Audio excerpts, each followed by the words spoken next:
also think like there's not enough content that shows like male delicate. I was gonna say male delicacy, but that sounds like something like yummy. Oh, male delicacy. So she goes dark on the internet. She apparently goes to rehab. Like first episode. Wait, rehab, alcohol rehab, or racist rehab? Racist rehab. If I had America's Most Wanted, it would just be a bunch of various pictures of Noah Centineo and Michael B. Jordan. Sasha's Most Wanted.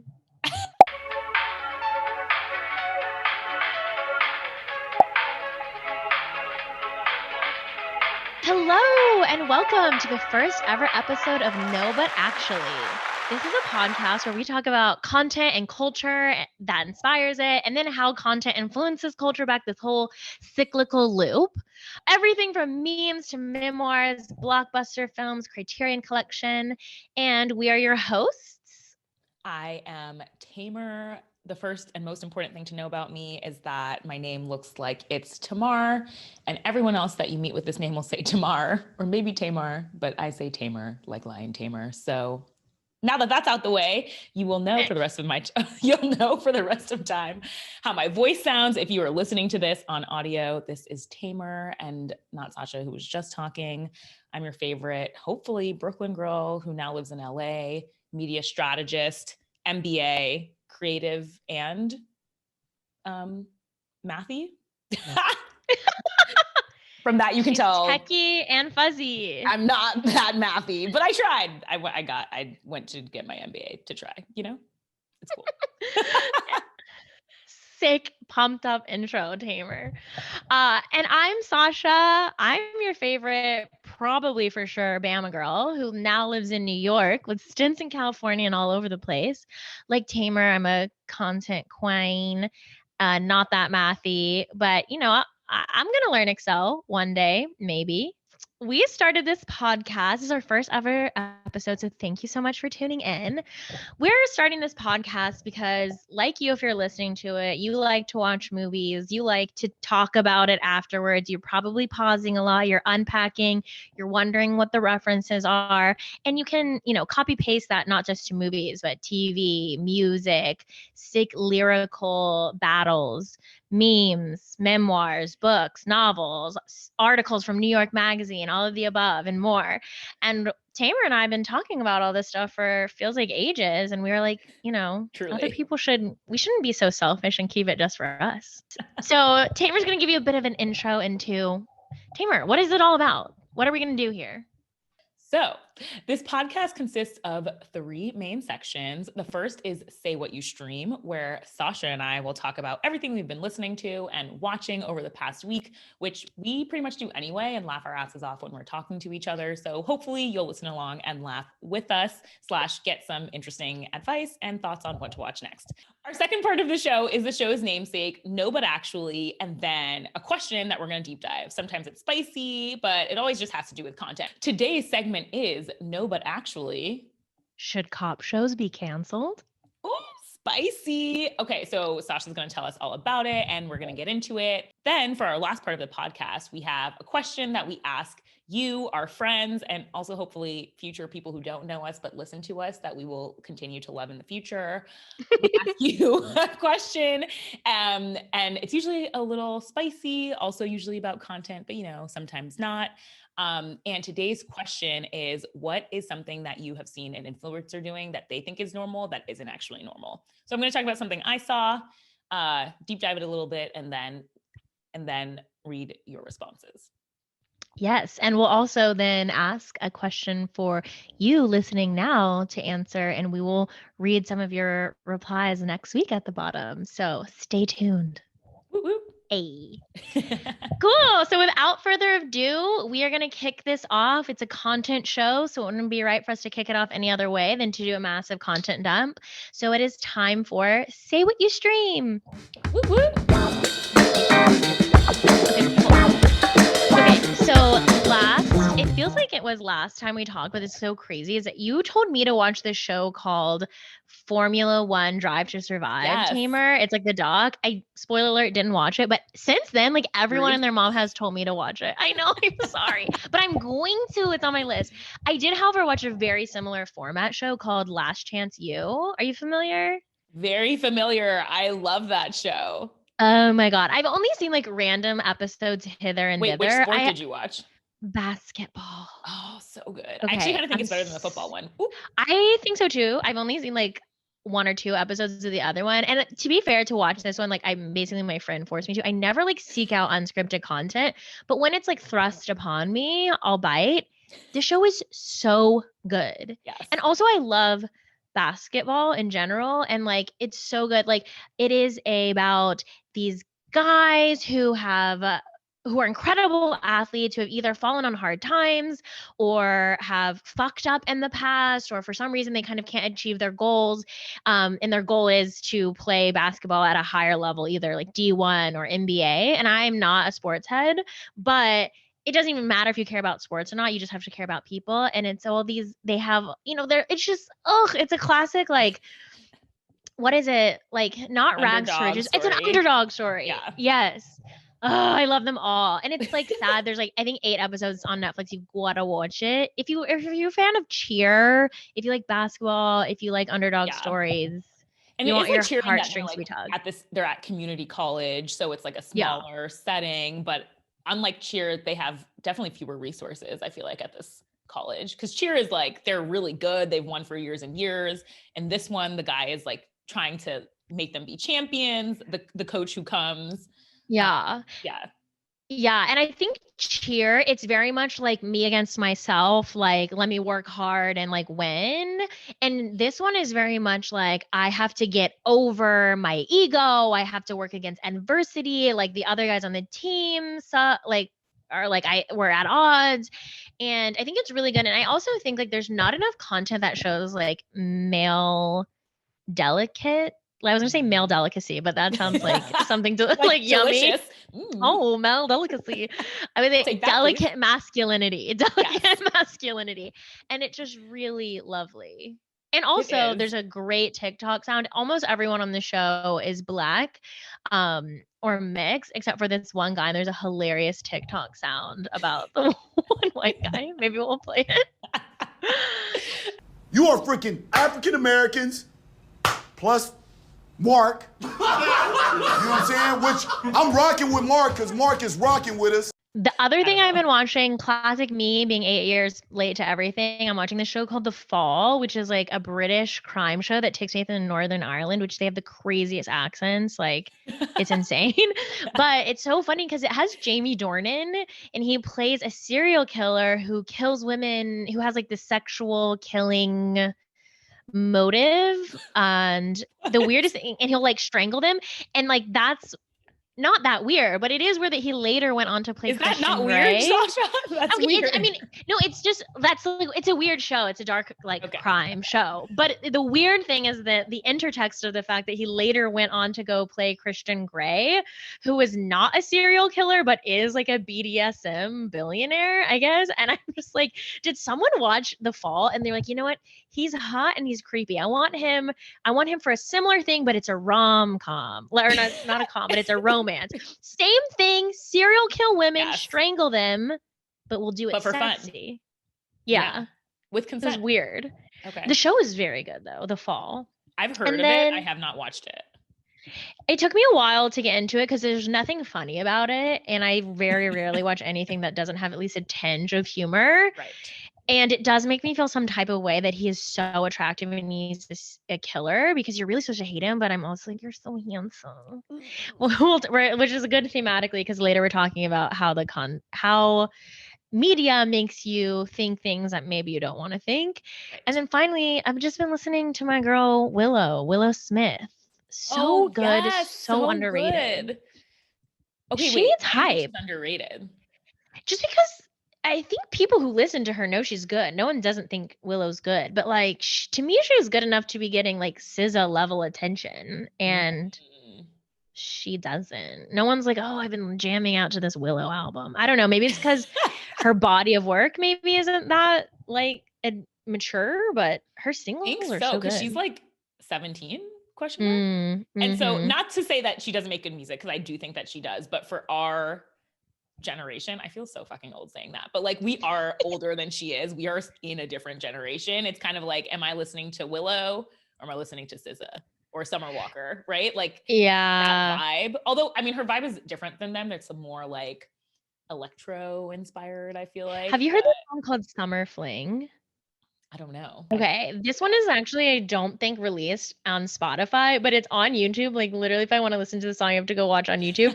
And she does like one of those like monologue style entrances or intros with a British accent. It's so, the British accent is so bad. And it's also, she wrote it when she was like 14 years old or 13, which I relate to. I relate to being a 13-year-old wanting to have like a summer fling, but it's so funny. She's like, "Oh, I haven't seen you around here before.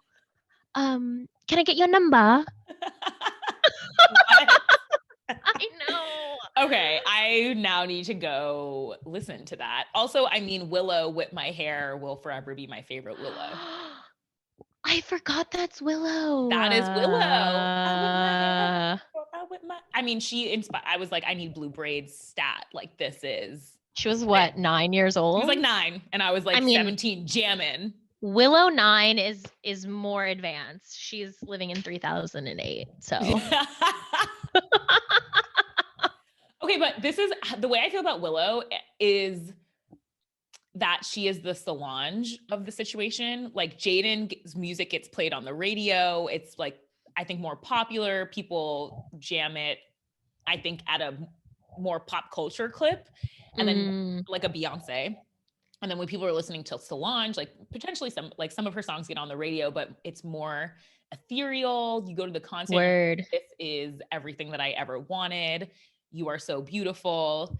You give me vibes, but you don't give me radio vibes all the time. That is very true. It gives more dressing room of a cool Brooklyn boutique vibes rather than radio banger. Right. Oh, I like that. Right. Cool Brooklyn boutique. I'm like, yeah, I see that. Yeah. Ah. Okay, Tamer, now you tell me. Say what you stream. So I was also going to talk about Last Chance U, which we talked about a little bit, because I think it's so good and I love basketball. But I guess I would also say and encourage people to watch the football versions, even though I think I like the basketball one better, but the stories are really similar and it just gets you hooked and understanding like, damn, what are these 19-year-old men going through? I think also something that's really interesting, and this story has been told before, but to see it from the point of view when it's happening to someone in person versus when they're like 40 talking about it, the story that they had everything, like they could have gone to that D1 school, but they had really bad grades, or they could have gone, but something happened in their neighborhood and they got a gun charge. Like all of these things that when you are growing up with not that much money, potentially your only way to get out is to play sports. And there are so many distractions. What do you do in that situation? And these kids are beating themselves up about it. And they might for the rest of their lives because they feel like that was their one chance. And how can, like, imagine if you thought you only had one chance. Now I feel like I'm Eminem, but you know. I mean, imagine if you felt at 19 you were washed up. Right. Like your chance was when you were 16 and that's it.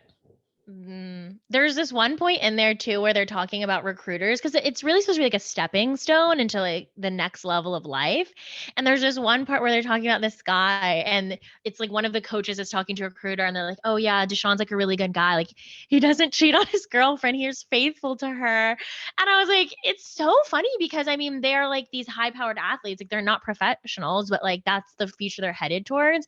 And even to be like at a 19, like a dumb kid, but that you're really interviewing for a job. You're interviewing for a job that's like your entire life. And I just thought that was so funny. It's like, he's faithful to his girl. Also, like, what a low he's very bar. mature.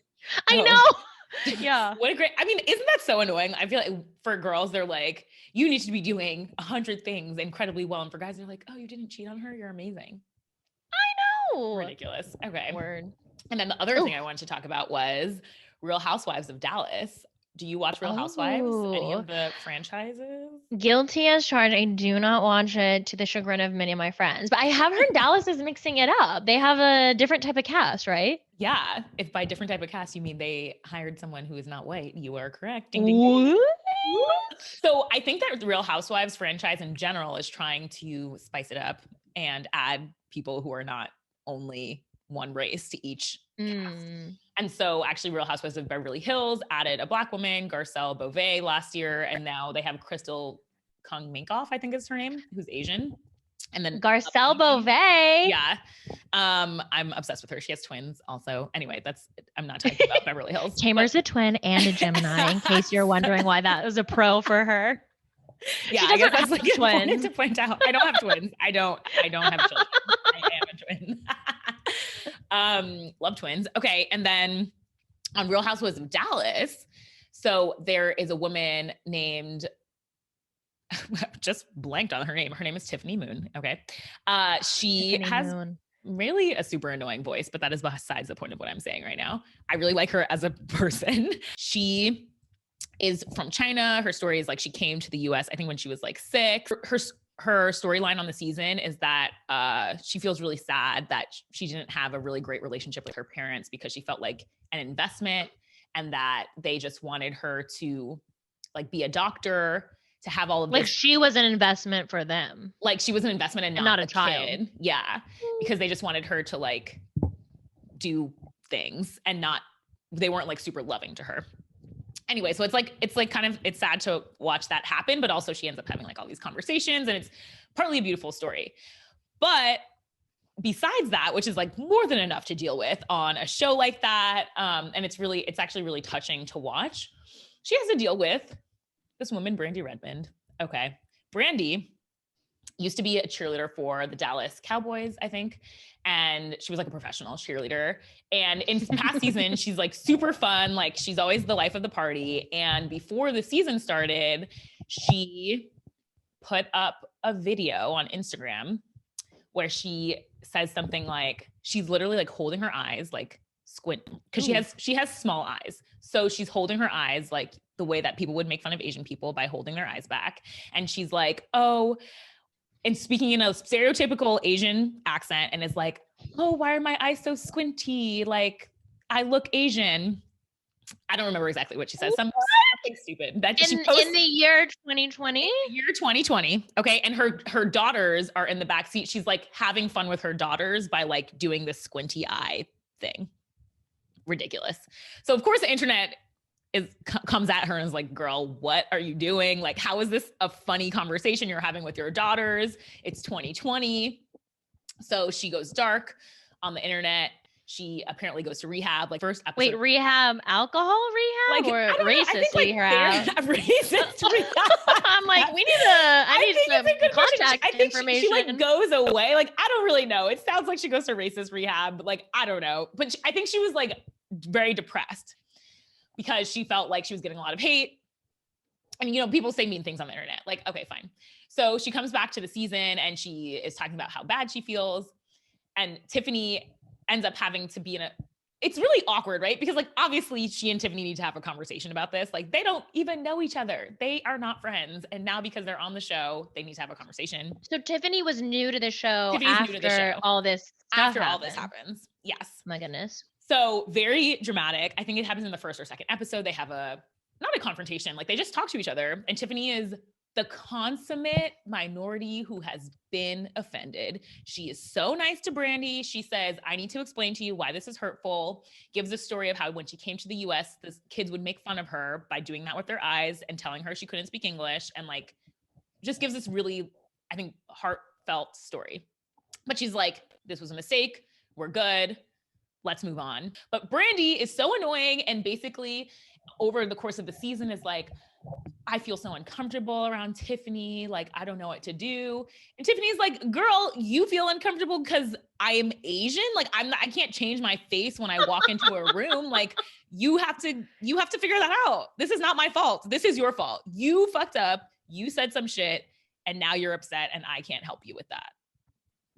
Ooh, you know what? One thing I appreciate is putting people of different, she is of a different background because she's Chinese American, but even like people from the same background, but just who look different or who have different lived experiences on the same show. Because I did watch the only season or only cast I thought was worthwhile, which is Real Housewives of Atlanta with Nene and Kim, whatever her phase, which is amazing. But like, a relatively cohesive cast there, but would completely separate from other casts. But to see these new seasons or these new approaches to having multiple different perspectives on the same show where you actually have the conversations, Yeah.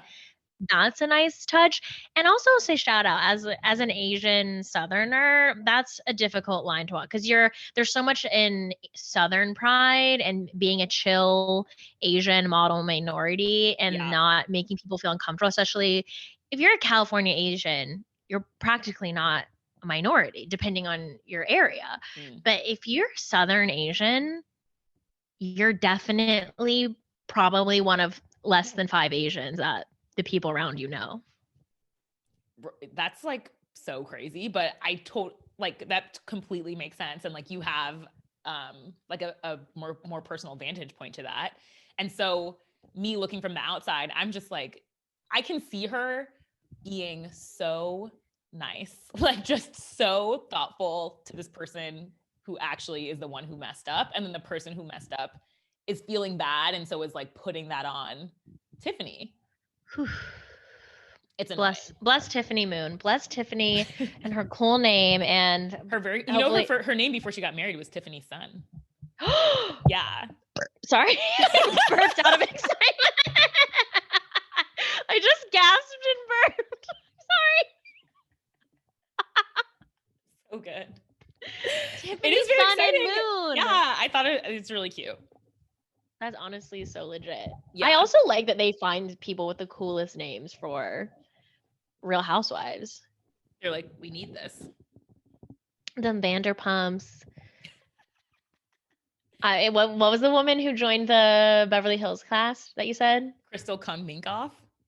Crystal Kung Minkoff. Yeah. Oh my goodness. Pretty cool. And the other woman, like Gabourey. Oh, Garcelle Beauvais. Garcelle Beauvais. Okay, that sounds like a 1920s. Now I'm like, is her last name Beauvais? Did I just make up a French name? Her name is definitely Garcelle, and she's Haitian. Garcelle Beauvais is like a 1920s wealthy heiress in Paris, expat. Okay, it is Garcelle Beauvais. I mean, it's such a fancy name. I'm into it. Anyway, Vulture just came out with this article about Real Housewives and how real to keep it on Real Housewives, and the fact that they are mixing up the casts brings up things that would never happen if people weren't different races. Like when there was on Real House of New York a few years ago, there was a moment where Luann, basically dressed in blackface, okay, she came as Diana Ross to a party and like put on some crazy spray tan, and some of the women were like, girl, what is happening? This is crazy, but it didn't end up in a blowout fight, right? Because none of them, I think, were like personally affected. They were like, this is wild. I can't believe she would do this, but it wasn't like a teaching moment in the way that it would be, or probably would be expected to be if there was a Black woman on the cast. Mm-hmm. And so as the Real Housewives franchise is adding people of different races to their cast, what does it look like? And is it still fun? Like, how deep is too deep? You're watching the Real Housewives because they are going to be crazy and say mean things to each other.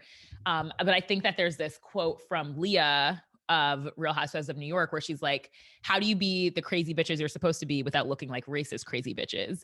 And that is the question now for the Real Housewives franchise going forward, as they do add people. But I do think it's like an interesting conversation and probably gets people to think about themes that they would never otherwise. It's the same thing as with The Bachelor, where they were like, we're not racist. It's easy to say we're not racist when you don't have any conversations around race. And then as soon as they happen, then you realize it. So preaching to the choir over here. Okay, cool. Yeah. Let us know what you're watching. Let us know what you're watching. Hit us up on Instagram, DM us. We're excited to hear. But yeah, on that note, I still recommend watching Real Housewives, the entire franchise. There's lots of interesting criminal charges going on in some other franchises that I'll talk about on a different episode. Messy. But yeah, these people are messy. We love it. Now it's time for the main show. So this week we are talking about police in the media and content, very apropos to these unfortunate times, which are not that new, that we are living in. So without further ado, no, but actually, should cop shows be canceled? And I don't mean socially canceled. I mean, should these shows literally not be on the air anymore?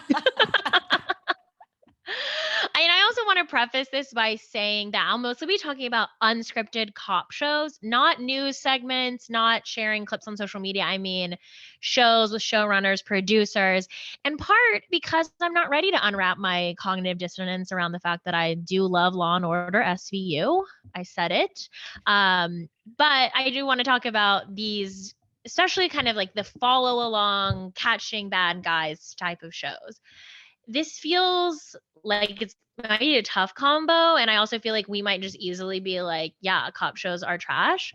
But I want to unpack this because obviously so much is going on in the world right now around cops and media. And I've been really thinking about how just what you see on TV is what you think the world is going on in the world, and we're seeing so much violence that like actually has been going on, just not filmed before.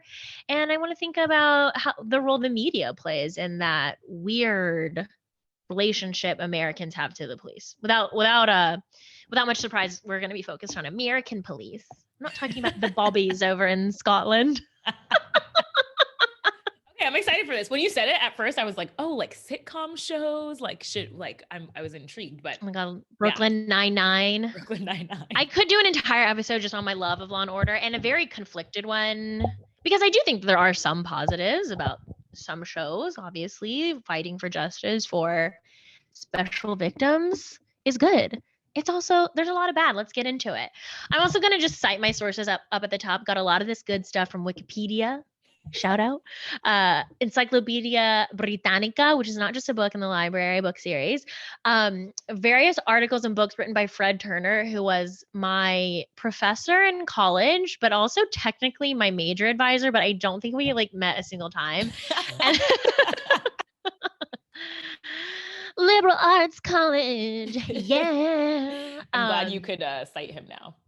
I know. I did like him a lot. I had a couple classes with him. So, And of course, this really amazing piece in New York Magazine, which was really the impetus for all of this, and I really recommend it to anyone. It's called The Criminal Minds of Jim and Tim by Rachel Monroe. And it's kind of a profile of these two brothers who are both former FBI agents who now work full-time advising Hollywood on shows, which is in and of itself really crazy. I highly recommend the article. It's fascinating.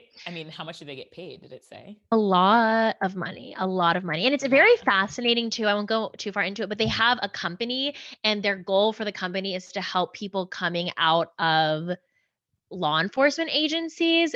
They use the term 3-letter agencies. In other words, like FBI, CIA, yeah, NSA, TSA, what if there's like former TSA agents? And armed forces get jobs in Hollywood. So that's kind of interesting, okay. But of course, a lot of issues there. Okay, cool. So let's dig into it. So one thing that's really interesting is that the origin of cop shows is really actually from war content. And my professor, Fred Turner, he was the one who kind of talked about this and made me think about it, is the Vietnam War in the 70s was really the first televised war, because that was when the advent of television and kind of like live media was happening. And once that ended, shows like Cops filled the void. And he wrote this entire book about it. And this really good article actually too called "This is for Fighting, This is for Fun, Camera Work and Gunplay in Reality-Based Crime Shows." So if you're really heady and you want the like over intellectualized look at how literally like the filming style of cop shows or war shows like make the camera like a penis, and like the parallels between guns and penis. Spoiler alert, a lot of this, and like my personal bias, is that so much of violence just comes out of weird masculine driven traits, and even the way that cops are depicted is highly male. But of course, obviously women are involved in crimes too.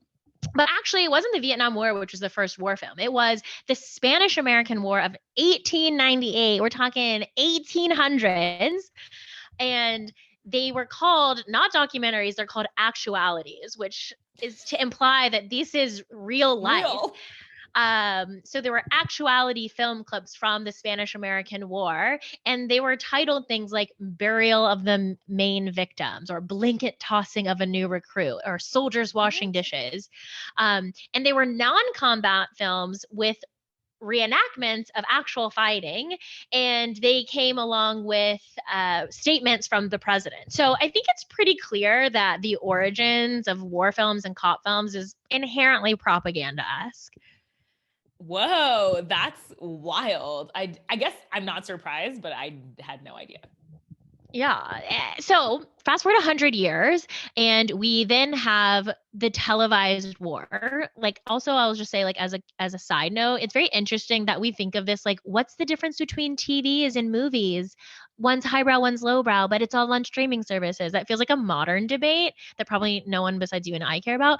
But it's so interesting because, like, back in the day, like in the 60s, 70s, like, you weren't watching TV on your TV set at home. That wasn't a thing. You were watching news clips at the movie theater, like maybe before the movie started. So it's actually like quite long that these two media have been collapsed. But basically, they would film the war, like graphic battle scenes from Vietnam to Tokyo. They would be developed and edited, and then they would be flown to the United States. And so this was probably like the most brutal war ever in terms of like people dying and the way that they were dying, and completely unnecessary war. And it was happening in Vietnam, but Americans back home were watching all of that gore over their TV dinners. And some say that the media bias was why, showing that the US was failing too much, was why actually like there was so much unrest in America around the war.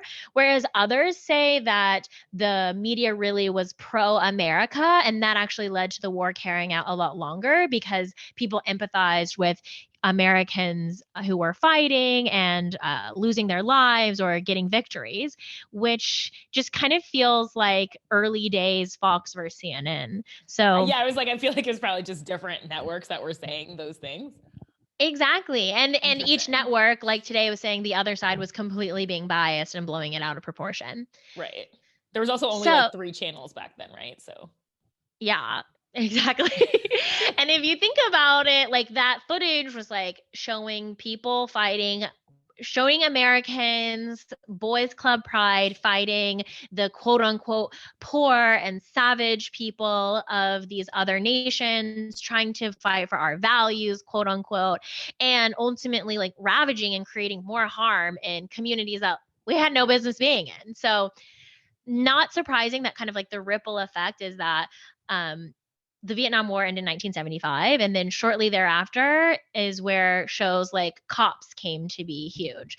And Fred Turner, the professor I mentioned, he kind of advocates or like has a stance that these like echoes in the media were part of that like continued trauma that the nation and that the vets felt. And it was also kind of in some ways like a way of healing. Like we were no longer at home watching these like super violent war films, but we still wanted to see like the quote unquote good guys getting the bad guys, and we just turned it in our own backyards. So like we were still like, whatever the issues were with watching the war happen, people still were interested in watching that sort of good guy versus bad guy violent situation. Yes. And I'll tell you that my therapist says the reason why we like to watch violent content or humans respond more to bad news than they do to good news is because we're always looking for information to protect ourselves that makes us feel more safe, which is kind of ironic that we like to think about violence or think about crimes. It's because we think that knowing about bad things happening means that we're more prepared and more able to deal with it. Whereas if you just hear like crime, there's not crime going on, then you just don't believe it or you just don't respond to it as well. Okay, so one of these such shows, which I don't know if it's the first one, but it's definitely one of the biggest, is America's Most Wanted. It was, when it was canceled, the longest running program in the entire history of Fox. Also, no surprise, it was on Fox, as was Cops. And it started in 1988, actually. the general premise of the show, especially if you're Gen Z and you have no idea what America's Most Wanted is that the host, John Walsh, described super violent crimes to spread awareness as well as ask the public for help. And it was people who were on the run, fugitives from the law, crimes that happened and were not solved, but they were pretty sure who did it. And they went through this list of people who were so-called America's Most Wanted. There you go, your patriotism baked right into the title.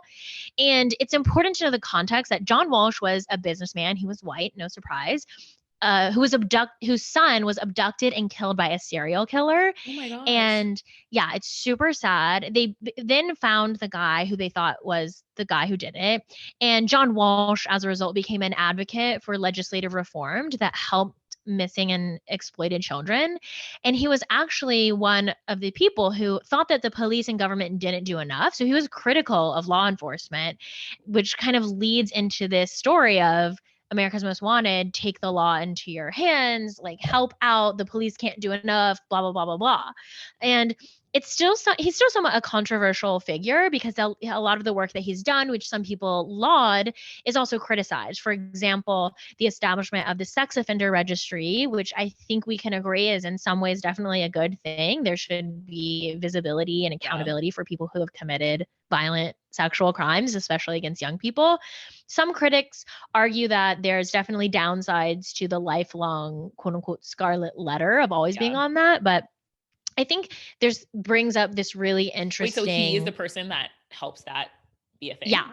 Yes. So he helped, and his foundation helped get a lot of legislature passed to basically protect victims and people exploited, including the setting up of the Missing and Exploited Children Center for Missing and Exploited Children, which is really good. And I think you'll see a theme here is that both sides, liberal and conservative, want to be tough on crime.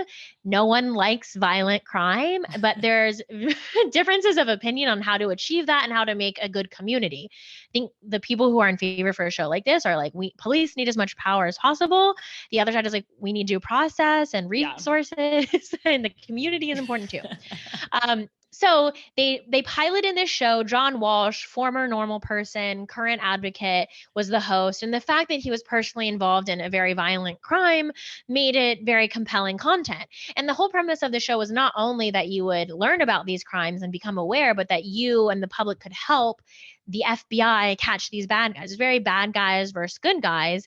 And not a ton of presumption of innocence until proven guilty. But they piloted it, and then within 4 days of the first broadcast, FBI 10 most wanted fugitive David James Roberts was captured as a direct result of a tip line from a viewer. So they were very like, we have people on standby to take your calls, 1-800-CRIME-TV. So this guy, Roberts, was a convicted killer who recently escaped from prison by digging his way out with a small axe. Which I'm like, are you kidding? Excuse me, why did he have a small axe in prison? It sounds like the a first cartoon. problem. Right. What? He's like, wow, I used my community work service axe to escape. So because they caught this guy who was definitely a bad guy, the showrunner said that this proved the effectiveness of the show's tagline, which was watch television, catch criminals. And they also said that this helped get the skeptical law enforcement agencies on board. Okay. Additionally, the show featured reenactments of dangerous fugitives, and they were portrayed by actors, and there were on-camera interviews with experts. And at each segment of the show, they would always like flash this toll-free number hotline in, which is a big part of it. It was really about audience engagement, which we know engagement works, like and subscribe, rate, review, and subscribe. No, but actually podcast. But this was, not, of course, not the only cop show at the time. One big one was Cops, which was very body cam. Bad boy. Yes. So exactly. Bad boys. What you gonna do? What you gonna do when they come? Yes. I remember that.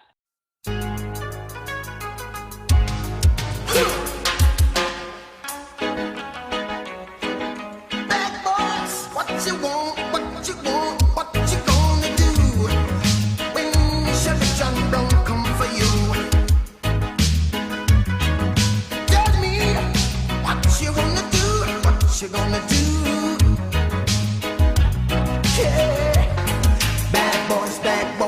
What you gonna do? What you gonna do when they come for you? Bad boys, bad boys. What you gonna do? What you gonna do when they come for you?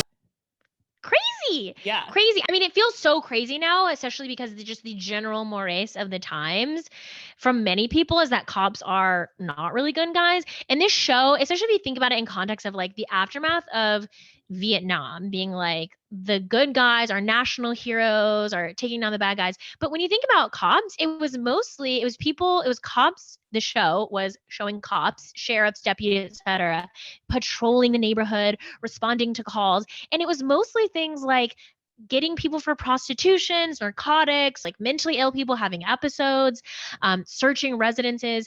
And it was not scripted at all. There was no added music. It was cinema verite. And also one of the longest running shows, over 30 seasons, also on Fox. Also on Fox. Tamer, want you to guess, when was the show canceled? Why was it canceled? 2019? 2020. 2020, George Floyd. Yes, Yeah. exactly. It had been canceled once before in 1996. And then literally not only did fans petition, but law enforcement agencies petitioned to bring it back. Law enforcement, they were like, we need that propaganda. Don't take it away. Yes. Why was It's it like not canceled? even like in the same bed. It's like they're in the same sleeping bag. Like the Right. media and the cops are in the What? same sleeping But, bag. yeah, wait, why did they cancel it? Okay, so it was canceled in 2020 after the killing of George Floyd. And then I wrote, actually, it was after the protest because Right. they were not like, oh, George Floyd died, maybe we should reevaluate. They were like, people are mad, so we should reevaluate. More than 300 Black directors, actors, and writers, so basically like the machine of Hollywood, signed an open letter calling on artistic institutions to break ties with the police. Kind of a bummer that that's what it took. But the theme song for the show, as you mentioned, is bad boys, what you gonna do, what you gonna do when they come for you. So very much from the second the show starts, you're like, police are the good guys, everyone else is the bad guys. Yeah. And I think like if I'm thinking about like why this show, which like aimed to entertain, was kind of bad, is like, one, it's exploitative. It's almost always poor people. It's almost always people who they're committing crimes, but sometimes they're not important crimes. They're like sex work, which I think should be 100% legal. Taillights, people who need like mental health resources. Yeah.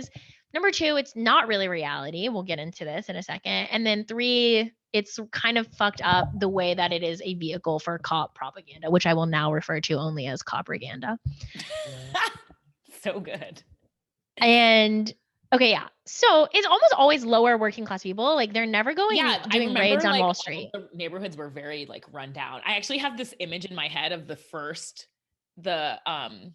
intro with that song, and someone is running away, like hopping over a fence, and there's like an abandoned building. Like that's literally like what's in my head from childhood watching that. Same, which is like crazy also that you were like watching that as a kid. I mean, what was going on in the 90s? But like what were the 90s? For real. It's true. So like, it's never like a good situation or like one where even if I think you're not like liberal, you're like, oh, wow, I feel really satisfied. It's like, damn, it's like, it feels like you're watching a war movie. So yeah. So in 2004, they studied cops. Old Dominion University did a study of early episodes asterisk, and found that African-American men were overwhelmingly shown as perpetrators, usually of violent crimes. Kel Surprise. Hispanic men, who were rarely depicted at all, were always depicted as violent criminals. And police officers were depicted overwhelmingly white, and disproportionately few white offenders were more often portrayed as involved in nonviolent offenses. And then as a response, the show's co-creator tried to include white offenders. Like they're like, it's okay, we'll show some more white bad guys. Wow. And I think that's in and of itself bad. But what makes it even worse is that they found that the statistical correlations between actual crime rates and types by race and gender were just completely off. They like sharply skewed the numbers, making it seem that violence was portrayed by Black and brown people, whereas white males were statistically a much more culpable group than the show depicted. Not surprised at all. But like, ugh. Yeah. Yeah. It's very And disgusting. then it's very exploitative. I do think it would be really funny. Actually, I would watch a cop show where they're just like busting into like some rich Wall Street embezzlers, like private island, being like, come on, man, you gotta go. But I mean, sure, that like never fucking watch happens. that. And there's always like some guy who's like really haggard and he makes like $80,000 a year is the like cop. If that'd be Wait, but amazing. you Yeah. know, cops make, random aside, I think I was looking at like some article, but cops in New York City make like $200,000 because you make like 80 grand, but then you work all this overtime and it's like between 150 and 200 grand. Dang, that's crazy. Not bad. Truly. Okay. Anyway. That really is not bad. That's I like- will say this, it was so interesting because when there were calls last summer for defunding of policing, and this press conference I was watching, I think was specifically upstate New York, one of the arguments from the pro police side was like, this gives a lot of jobs to the community and like their cops are well paid, et cetera, and they're like pillars of the community. And then the opposition was like, how many of these cops live in the neighborhood? And they're like, oh, actually they like all live outside of the neighborhood. And they're like, okay, so you're actually funding all this taxpayer money to people who don't live in the neighborhood. And they're like, yeah. Yeah. Don't look at me. I do think actually, like, not even hot take, but I do think if the people policing a community were from that community, there probably be more compassionate, empathetic responses because you get it. Yeah. It's possible it could go very Stanford prison experiment and they would just become copy-esque too, but I think at least it would be better. Wow, I haven't thought about the Stanford prison experiment in a minute, but yeah, hopefully it would be better because in that experiment, they were like alone versus you're still responsible to the community if you come from the community and you're a cop there. So I think it could be better. I think the key is just having less of a line between in-group and out-group. Yeah. IMHO. And accountability. Accountability for sure. Okay. So, and then finally, what I think is probably the most insane thing and the piece that's most interesting to us when we're thinking about, I almost said tinking, when we're thinking about content and culture. I told you I've been watching too much Irish shows. Is that the insanity to me is the involvement of the cops. When the show Cops aired, the police saw literally every piece of footage before it aired. So anything that made them look bad, yeah. Wow. Yeah. It's not even the implication of propaganda. It is propaganda. Yeah.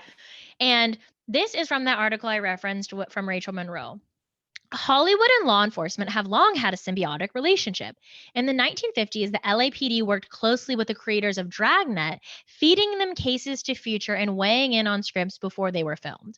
Hollywood producers, working with cops, got access to gritty stories and veneer of authenticity. Law enforcement agencies got positive attention and engaging recruitment material. And by the late 1990s, even the publicity-adverse CIA had an official Hollywood liaison.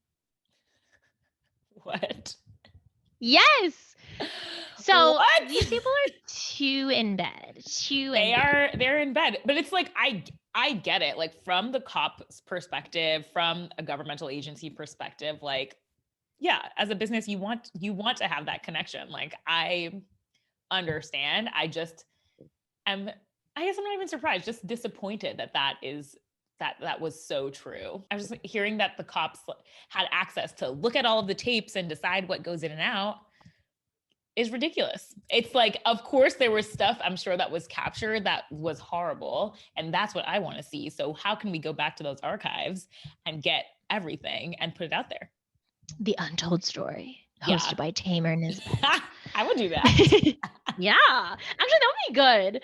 I mean, I do think too, obviously from the cops' perspective, they're like, I'm sure at least 85% of people who were like, I want to be a cop were like that because they saw some fucking cop show. I mean, no one just sees the cops around the neighborhood and thinks like, I really want to do that. They're sold a bill of goods by the highly cop influenced media. For sure.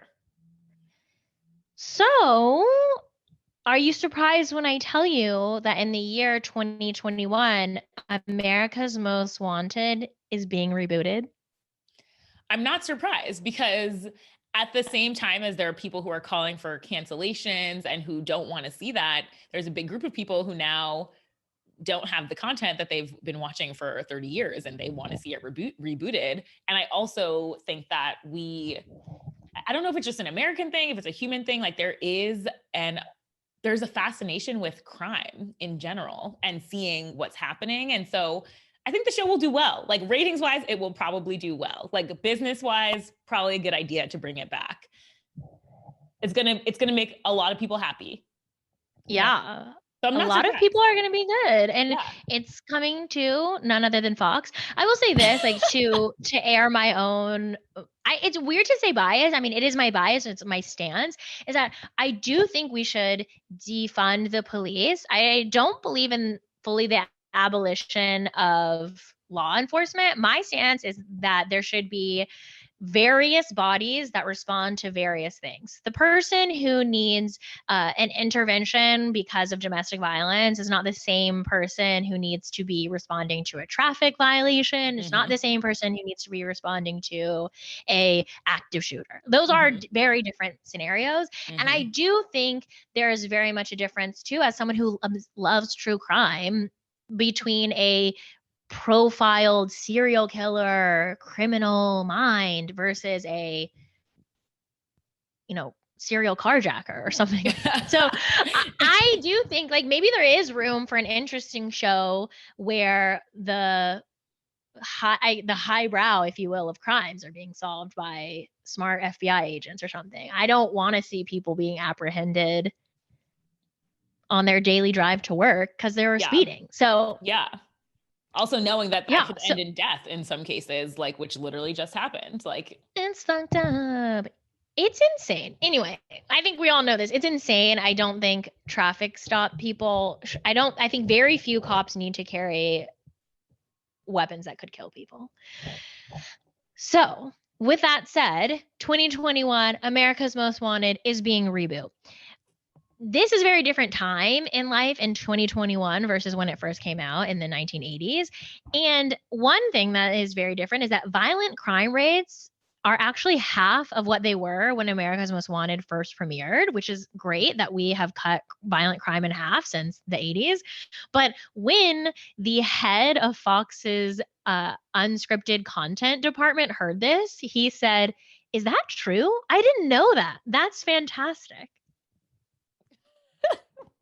I'm deceased. Like this man is rebooting a show about violent crime, and he's like, "Oh my God, violent crime is down by half. That's amazing." Great. Like I was just like, "Who are you guys? Didn't you do your research?" I mean, but the thing is, that show is even though violent crime is down by half, there's still a lot of violent crime out there. There's still more than enough to go and make shows about. And to your earlier point, which was that the more people watch that type of news, the more they actually think it's happening. When that comes out and people start watching that, they're going to think that violent crime isn't actually down because they're just watching a show that's all about violent crime.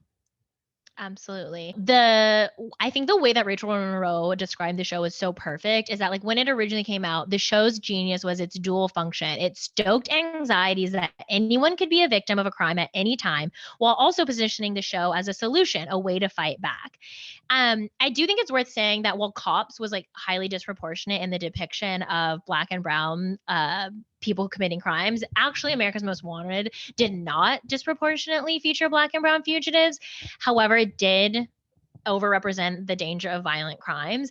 And from that article, when the series was accused of being manipulative, sensational, or lurid, its creators had an ironclad defense. They were just doing what it took to give victims a voice and put dangerous criminals behind bars. Conveniently, ratings and justice aligned. Which I love. So I think you're totally right that this show will do well. Yeah. And the reboot actually looks quite different. It is being hosted by a woman, Elizabeth Vargas, who's a former host of 2020 and ABC's World News Tonight. It was Elizabeth Vargas, the woman from Real Housewives of Orange County, who also was named that. But I was like, oh my what? God. Okay, no, not her. Obsessed. Comment down below. Do you think it's better for America's Most Wanted to be hosted by Elizabeth Vargas, the 2020 host, or Elizabeth Vargas, Real Housewife of what city, Tamer? Orange County. I'm dead. What if it was just Orange County crimes? Like they were like, a Lululemon has been robbed. This just in. That would be great. I would watch that. Yeah, actually, which America's Most Wanted would you watch? Okay, so this show is different. It's a very different show. It's called America's Most Wanted, but it's got a different type of host. They're looking at it. They're using a lot of technology, like 3D avatars and science, to look for criminals and project what they might look like. There's more emphasis on FBI profiling, and they're also, which to me I'm obsessed with, they are seeking out a quote unquote diverse group of fugitives. We have a number of women fugitives, and I think that's great, Vargas said. So they're looking at women criminals and more white collar criminals, and they're not looking at as many crimes against children, which I do think is actually good. And they're looking at financial fraud, so it does seem like that's good. I think it's funny to think about diversifying your show in terms of in terms of female like the bad fugitives of people. boys. Yeah. And also I appreciate that though. Show the full range of criminals. It's just, how do you do it? How do you make sure that you're not stereotyping a group of people and making people believe like fully that they are in danger and now they need to own a pistol, you know? Right. And I think it's good too to have these other pundits on the show who are studying criminal activity and behavior, and these experts who are also women and people of color. It's not just giving this weird tough on crime from this like patriarchal white male perspective. It's like, right, people care about reducing crime who are other people too. And I thought this was the most interesting part, is that they're also expecting for the show to have social media viral moments. And they actually referenced the coup on the Capitol, January 6, 2021, a day that will live in infamy.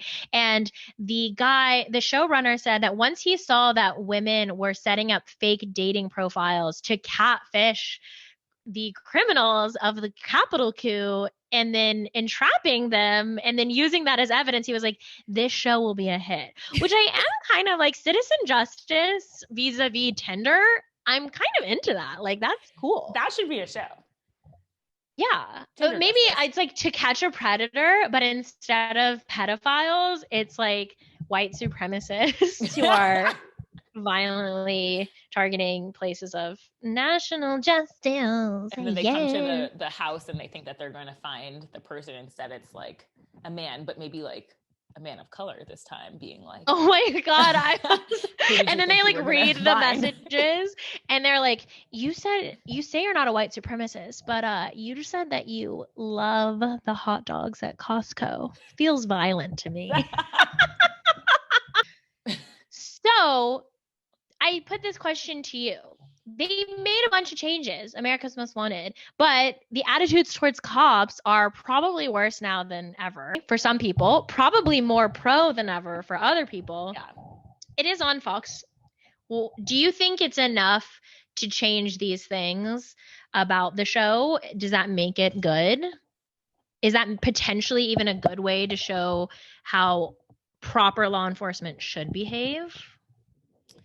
I think if it does show how proper law enforcement should behave, I actually think it's okay. Like, at the end of the day, like, how are police going to be defunded? Are they going away? Like, as much as we want some of those things to happen, in practicality for the next X amount of years, that's not going to happen. So in that world, what does it mean to have a cop force that is thoughtful, that is doing the right thing? And if you're going to show a show like that, to only show those instances, or to show the times when cops are not doing the right thing and calling that out. Like, I do think that is quote unquote good.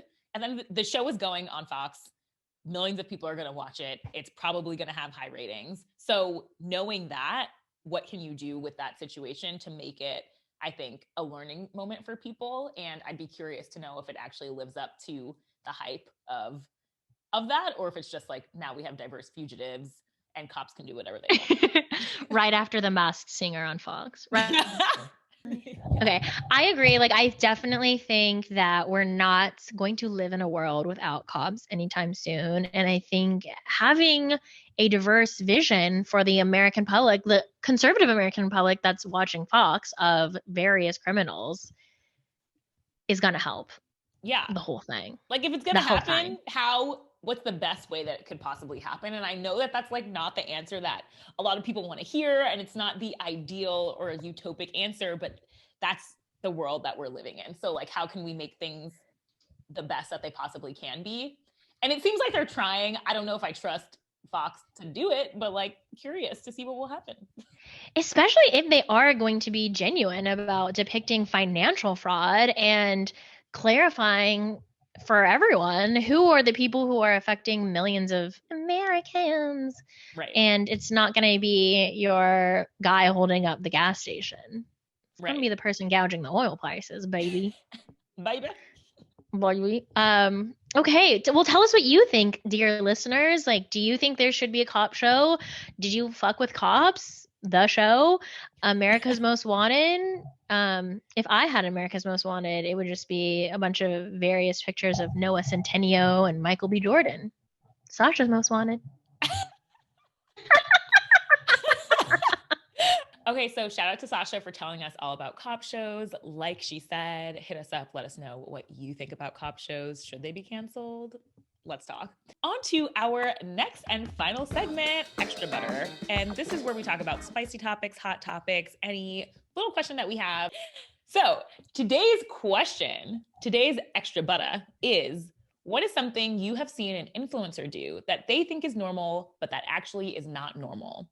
And this question was inspired by all the things that happened with Khloe Kardashian in the past week. Now, I won't go through it ad nauseum because if you're listening to this and you care about content, you probably already know what happened. But just for a quick rundown, Khloe Kardashian was photographed at a pool looking, actually, I would say quite hot.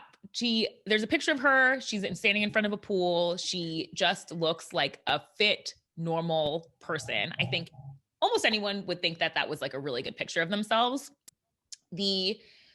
Apparently the photo was not approved though. And so what happened was it went all over the internet, and Khloe Kardashian and the Kardashian PR machine literally sent cease and desist letters to people who had posted the photo and told them that they did not have permission to put it up.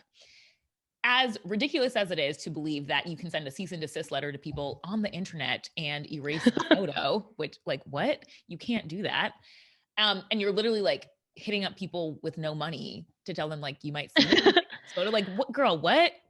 What it really proved, I think, more than ever before, is that the pictures you see of the Kardashians are fake. They are so fake, and they want you to believe that they're real. They want you to believe it so badly that they will send cease and desist letters. They will sue your ass. Yeah, cease and desist, not deceased, not dead letters. Cease and desist letters. No, cease and desist. Oh my God. They're coming for your neck. They are coming for your neck. They will step on your neck if they think that you have a photo that does not put them in a flattering light. Not even a fake or altered photo, a literal photo. And I just also want to add that it was bless Mary Jo, the grandma who shared it. Like, I wonder, I just was there like, Mary Jo, how could you? And she's like, oh, I'm so sorry. MJ was like, damn girl, you look hot, because honestly, she looks great. Okay. She just doesn't look fake. Like, she looks like a really hot person. She doesn't look unachievably perfect. This woman had a baby. Yeah. And it's like, she doesn't look hot for a 30-whatever-year-old. She doesn't look hot for a mom. She doesn't look hot for, like, she looks hot, point blank, period. And she, in that hot photo, was like, this is not good enough to be on the internet. And so the fact that she thought that she could do this, and that her PR team could send cease and desist letters to people, and that it would be normal, is insane. Okay. And then this woman went and she wrote this whole note on Instagram about how she was like the most bullied Kardashian sister, that people called her fat, that she doesn't look like her sisters. And like, it's sad. Like, point blank, period, that sucks. I'm sure that it was horrible. But then goes on to say like, it's impossible to live up to these beauty standards. And it's like, it's impossible because you made it impossible. You did it. You painted yourself into a corner and then got mad at us that you're stuck. Yeah, you're stuck because you edited your photo. Like, you don't have to edit it. And I think it could have been, it's crazy. And I think it could have been a very cool moment for her to be like, yeah, that's what I look like. And I edit my photos because whatever, make up some cool PR excuse. But like, this is what I look like. And it's also like, she's the founder of Good American. They're like super size inclusive. Body positivity. Body positivity. And now your real body is out there and you're saying like, this isn't a flattering picture. It doesn't show your real body. And then you go on. And it's Instagram. hurtful that people would see an actual photo. Yeah. I can't. And I think Khloe's probably like my favorite sister. Like, I think she's cool. I watch Keeping Up with the Kardashians, or having in the past. I haven't watched this newest season, but I probably will binge on it at some point. And it's like ridiculous. It's just ridiculous. That's how I feel. And it's sad too, because their whole thing is selling a body and selling a lifestyle that comes with these photos that are straight up fake. And I think like a lot of people do that, but they also admit it. And so to like not even admit it and to like be willing to sue someone is crazy. That's my whole thing. If you can afford it, do it. If you want to do it, do it. Do not lie. Don't not tell the truth. Yeah. Don't sue people for representing reality. Right. And then say, but that's not how I look. Like, no, that is how you look. It is. I will say I do feel bad for her. Out of all those things, the one thing I feel really bad for her about is, and also I don't think anyone deserves to be bullied, especially not for their appearance. But I will say the worst thing is that when she says that people are like, your father must not really be your father because that's the only way to explain why you look this way. Ooh, that hurts me for her. And that's been people need to just be nicer also. Yeah. But there was an episode of the Kardashians. Oh my God. My reality TV knowledge is just. I did not realize how deep you were into the trenches. But years ago, there was an episode of the Kardashians where the whole family was like, Khloe, do you want to take a DNA test to make sure Robert is your dad? It was literally like a storyline. And so they go through the whole thing. She does the saliva. And then she's like, you know what? I don't want to do this. Like, Robert Kardashian is my dad. I love him. He's my dad. Because the whole thing was like, oh, maybe Kris cheated on him. Like maybe like OJ is her dad. Like she looks more like OJ. And like, but did she cheat with OJ? I mean, no, apparently. But like, these are just this is the internet in 2012. Right. Like, I don't know. Right. This is the thing. And there was like photos of Khloe next to OJ, photos of Khloe next to other people that potentially Kris might have cheated on Robert Kardashian with. And which is horrible in general, right? Like you're literally just making stuff up, like potentially Kris cheated on him with these people because maybe they look like Khloe. So I agree, like that's horrible. And like and I can't imagine how much that would have sucked. And like probably her family was like, this should be a storyline for the show. And she just went with it. I'm sure it's so hurtful. And I can't imagine how hurtful that must be. I'm just like, girl, you have like 140 million followers on Instagram and all of your pictures are fake. Like, can you just, so then she's like, oh, well, I just feel like editing my photos is the same as putting on heels or putting on makeup. And I will continue to do that unapologetically. And it's like, no one actually asked. Well, obviously you're not unapologetic because you're defensive and no one wants you to apologize. We just want you to say that this is what happened, you know? So yes. On that. So that was the impetus for this question, basically. So what is something that you've seen an influencer do that they think is normal, but is not normal? Yeah. So Tamer, yes, we pulled our friends, and this is what some of them have to say. My favorite answer is assume we care about their opinion. The flames. But this is my favorite. My friends went into detail, describing every single detail of the day to your followers. I don't need to know you were stuck in traffic in the West Village. There's always traffic in the West Village. Which is from my friend who lives in Alabama. In the West Village. I know. Why would you be taking a car? I know. I love it because that's from my friend in Alabama. And it's like, you don't even need to be in fucking New York to know about the fact that there's always traffic in the West Village because your influencer will tell you. So many times. Okay, I'm looking at my text because I have a good one. So many good ones from my friend Kevin, who took the time to write many ideas. Shout out Kevin. Shout out Kevin. Talking to a camera while driving. People use their phones while driving, but I think filming while also driving and then consciously posting it so others know you're breaking the law just to speak to your followers is crazy. Flex. It goes without, number 2, goes without saying, but I notice everyone says, guys, it made me realize people don't know how to start the actual conversation with followers. In real life, you wouldn't start a sentence like that, would you? Given. Wow. 3, people are very aware they're saying awkward things, but don't know how to navigate it. A lot of people have been asking, they'll say, aka it's hard to know whether 10 people have asked, 10,000 people have asked, or nobody has asked. And then the influencer has become an expert. Just say what you gotta say. Yeah. So I liked all of those. And this one is also like so apropos for the impetus, which is when thin influencers post about roles in an attempt to convey body positivity and normalize fat roles. Like you touching your goddamn toes and being like, look, I'm normal too. Normalize fat roles. I'm like, and I can say this like as a relatively body positive, but I would say actually I strive for body neutrality fat person. Like, no. You can just go ahead and let the fat girls have that one. Let us have something. But good for you. Trying to talk about their roles.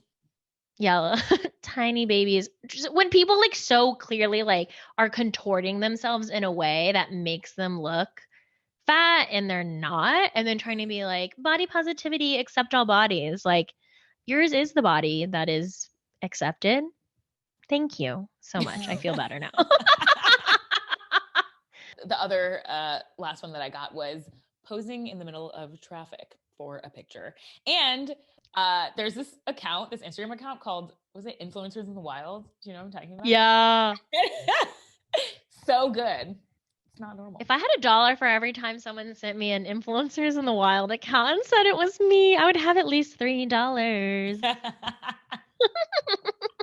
So if you guys have questions that you want to ask that are influenced by content that happened over the past week, pop culture of any kind, let us know, DM us. We will give you a shout out and ask your question. Okay, so that was extra butter for this week. Our question for next week for you to hit us up in our DMs, respond to the comments, send us a voice message, leave us a voicemail if you have our number, but don't ask for it if you don't. This is the question. What is a piece of content that you could not finish because it hit a little too close for home?